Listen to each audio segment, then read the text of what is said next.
Well, good morning. Let me fix myself. I always like to do this on camera. I should do it before I get on camera. But today, like my shirt, I got it at Wall Drugs when we were in Minnesota. But anyway, we have one birthday today. Today is Patricia McLaughlin's birthday. Hopefully it's still your birthday by the time you see it, because I think she lives in Scotland. But Patricia, happy birthday to you. Happy birthday to you. Happy birthday, dear Patricia. Happy birthday to you. Cha-cha-cha. Well, I hope you have a great birthday. You get to celebrate it all by your lonesome. Let me see if I can fix us. We're a little crooked. We're a little askew. I wanted to show you my little, wind catcher we got when we were at the Mammoth site. It's kind of cool. Jim picked it out. Trying to fix this. I haven't got my credit card statements yet. Well, we just got back. I know I went cray-cray, but you know what? It was a trip of a lifetime. But anyway, we do have an anniversary today. Today is my sister Denise's and Gary McDonald, their 25th anniversary. Denise does not watch my channel. Denise started this channel, and I took over. I horned in and took over, but she doesn't watch. But Gary does. Mr. Gary, as we like to refer to him. So, Mr. Gary, this song is for you because Denise does not watch. Happy anniversary, happy anniversary, happy anniversary, happy anniversary, happy, happy, happy, happy, happy anniversary, happy, happy, happy, happy, happy anniversary. Well, I know you're having a great time because I'm seeing all the pictures on Facebook. They went to Traverse City and they saw so much yesterday. I'm thinking, how are you going to have anything left to see today on your actual anniversary? But I'm sure they will, and they're not coming home till tomorrow. Excuse me. Got a little dry throat there. I don't like drinking bottled water, but I had this one in the refrigerator, so I just grabbed it real quick before I got another one on ice waiting for me. But anyway, so Denise and Gary, happy 25th anniversary. Traverse City is like, I'm trying to see how you look at my state. I never know with my hand because it's like backwards, because we can look at our hands and see, but this is the way it looks for me, but I think that's the way it looks for you. She's up here, right here in Traverse City. So, see, we can go like that, and then we can go like that, or we can go like that. I don't know.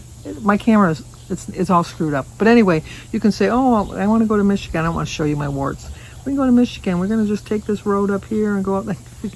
We have our own little map right on our hand.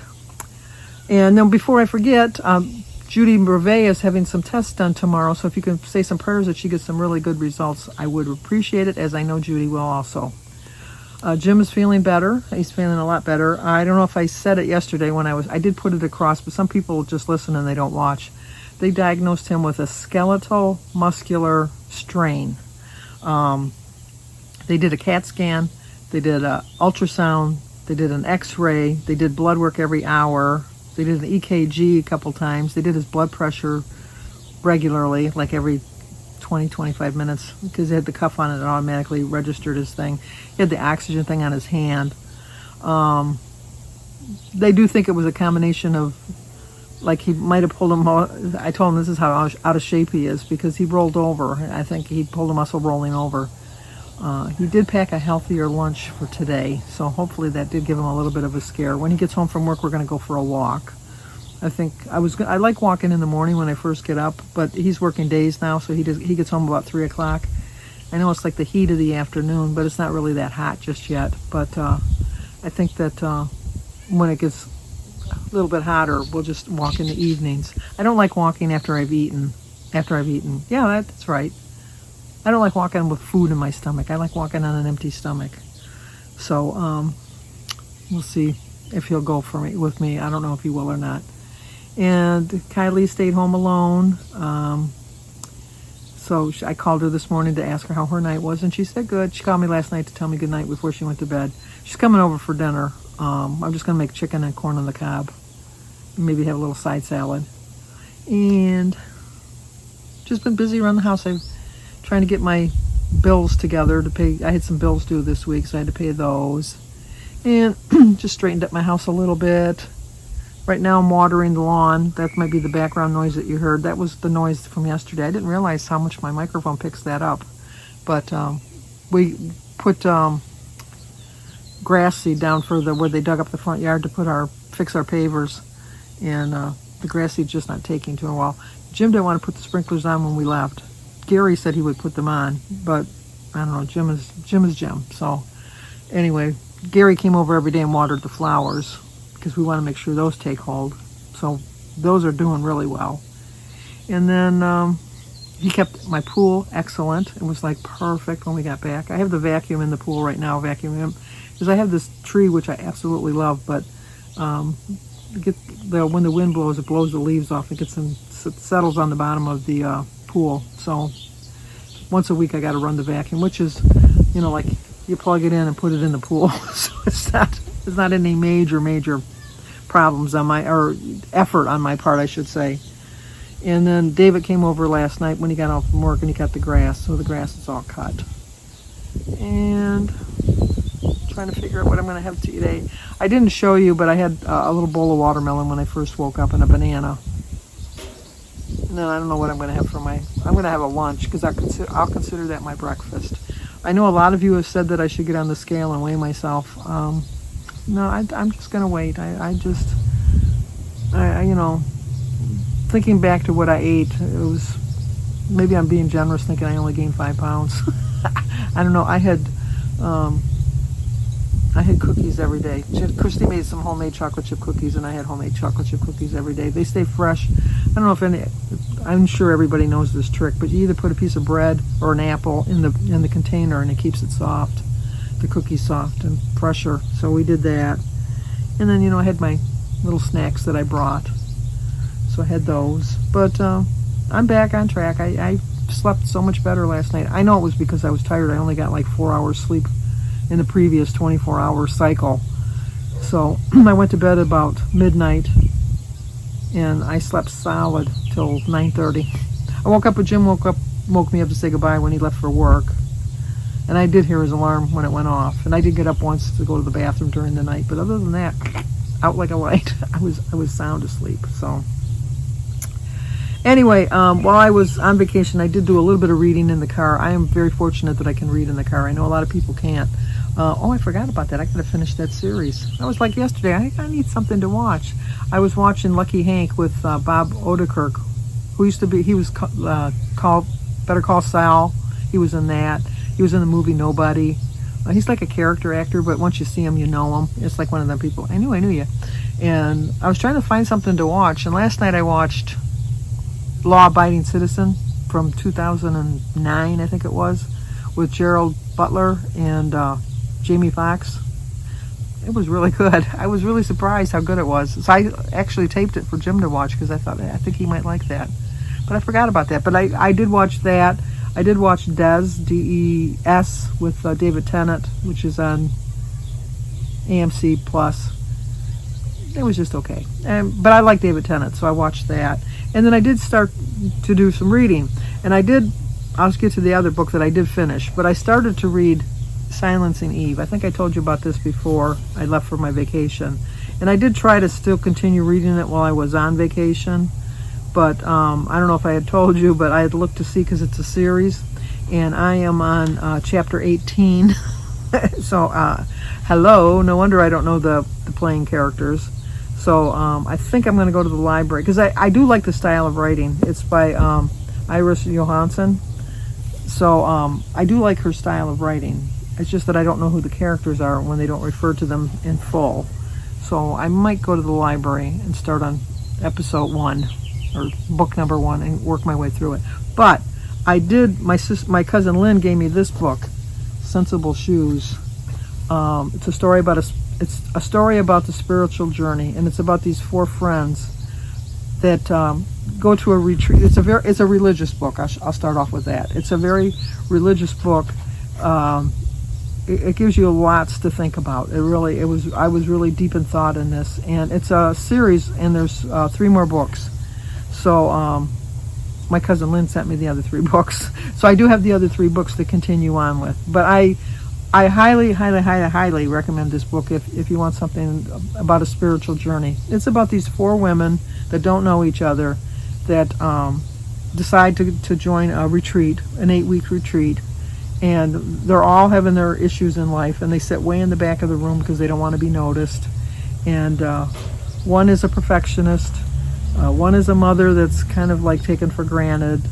One is a minister who's kind of let that all consume her life. And then one is, oh my gosh, I forgot what she was. Let me read it to you because that'll be a little bit easier. Hannah is a pastor who didn't realize how exhausted she was. Meg is a widow. That's the one I forgot. Meg is a widow and a recent empty nester who is haunted by her past. Mara is a woman who bounced from relationship to relationship trying to navigate a difficult marriage.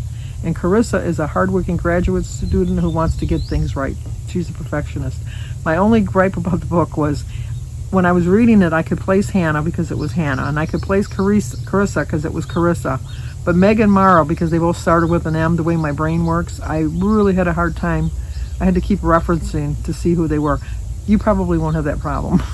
I just did, so I was thinking that I wish that they would have named Meg like Peggy or something, you know. Her real name was Margaret, so they could have called her Peggy. I don't know why they didn't, but I liked it so much that I sent it to Joan at Joan's Point and Plate because I figured that she would love this book. It's a very you really got to think kind of a read. It's like each chapter when you get done, there's like a little reflection at the end of the chapter, and it just kind of reflects on your spiritual life. It does have a good story. It's not all religion. It does have a good story. I don't want it to sound like it's all like just religion based. Well, it is kind of religious based, but it has a story that you can follow and characters that you really want to know what about their past, their present, and their future. You do. So I do plan on reading the other 3 books, but since I sent Joan that book, she sent me this book, The Blue Bottle Club. She said it sounded similar. She hasn't started reading this one yet. As far as I know, she hasn't started reading it. I had it sent to her while I was on vacation because she's was waiting until the middle of the month because she does her blood donations and stuff. So she said it'd give her something to read. But she said this sounded similar to what she said, The Blue Bottle Club by Penelope Stokes. So I thought I'd give this a read and then put this one on hold. So let me move the bookmarker because I'm just going to start that book all over again and put it in here. And this one is 342 pages. So I like a soft hardcover or a hardcover. I do not like a paperback. I've never liked a paperback book. And I think it just comes back to school when they give you books, like when you had to read them, they always gave you a paperback book and then it was dog-eared. And I don't dog-ear pages either. I have a bookmark. Just like you got to respect the book. You just got to respect the book. So, like I said, I haven't got really any other plans today. That's about it. Once the vacuum's done, I'll take that out of the pool and go, whew, another job done that I didn't really do. But anyway, I gotta get under there. There's some kids were here the other day. That's gonna do it for now. So let me show you what I had to eat, and if I have anything else to say, I'll come back and tell you. But I think that's gonna do it. So like, comment, subscribe, and share. Let me show you what I had to eat, and if anything exciting happens in my day, I'll share that too. Okay, I didn't eat breakfast this morning, so I'm going to have a hearty lunch. I'm going to have a ham and cheese sandwich. I forgot to put my avocado. I got some avocado on here too. I got an avocado on the bottom. So ham and cheese with avocado sandwich with the sugar-free Jell-O. The bread is 4 points. I'll show you that in a minute. Strawberries, cucumbers, tomatoes, sugar-free Jell-O with a little squirt of whipped cream, Ready Whip, diet iced, well, unsweetened iced tea and a glass of water. So it's an 8-point lunch. 4 points for my 2 slices of bread. 4 points for my ounce of provolone cheese. 0 for my veggies and my fruit. 0 for my Jell-O and a little squirt of whipped cream. The avocado is probably 3 points. So it's probably an 11-point dinner. I'll have to fix breakfast rather. I'll have to fix it later. But 369, so probably around 400 calories. So that's for lunch. Okay, I had to mail some stuff, so I stopped by the post office, and guess what? I got mail. I slid it open while I was in line, but I didn't open it yet. It says, thank you so much. Look at all the pretty butterflies. With sincerest thanks for your kindness and thoughtfulness. Sandy, thank you and your family for taking us along on your vacation. We really enjoyed your videos. Bernadette Peterson. I always say Bernadette Peters, but it's Bernadette Peterson. You know why I say Bernadette? I just always screw up your name. But anyway, thank you very much. I'm glad you guys went with me on my vacation. I did put up a video today of, well, hopefully it's uploading right now, but of the laser show at Crazy Horse. It was a really good, it was like almost 25 minutes, I think, 25-minute laser show. I think that the fact that I saw that first before I went to Mount Rushmore was like a moving ceremony because they talked about the country and service people and all of that good stuff. But when they lit up the monument, I wasn't impressed. I really wasn't impressed. It was like they turned the porch light on. That's how I sum it up. They turned on the porch light so you could see the statue. But the actual leading up to it ceremony was nice. You know, it was okay. But I think I was a little disappointed because the laser show was so fantastic at Crazy Horse. So, anyway, gonna go over to Burger King because Kylie is home alone. But I told her I'd pick her up Burger King for her dinner, so I'm gonna go over there. I'm not getting anything. I'm having a baked piece of chicken with some red skin potatoes and a corn on the cob. But I'll show you that. Just wait. I'll talk to you soon. Okay, for dinner, I'm going to have a chicken with some mushrooms smothered on top, 4 little red skin potatoes, corn on the cob, a sugar-free Jell-O, a tablespoon of butter, and my iced tea. It is a 14-point dinner. I ended up the day with 22 points and 1,202 calories.